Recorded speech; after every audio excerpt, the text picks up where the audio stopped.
ano naman, chimichurri. Ina-explore lang natin kung paano niya na-enhance yung flavor ng meat. Huwag na tayo magpanggap. Kutsarain na lang muna natin.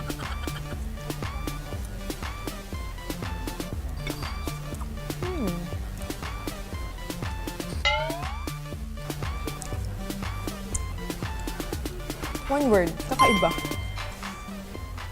Ito yung mga flavors na sobrang bago sa akin. Like, kapag hinahalo mo sa steak kasi diba usually pag salt lang or kapag yung Worcestershire sauce, parang yun yung conventional na flavor ng steak. Pero nung in-add ko na tong mga to, parang, it's a whole new world of steaks.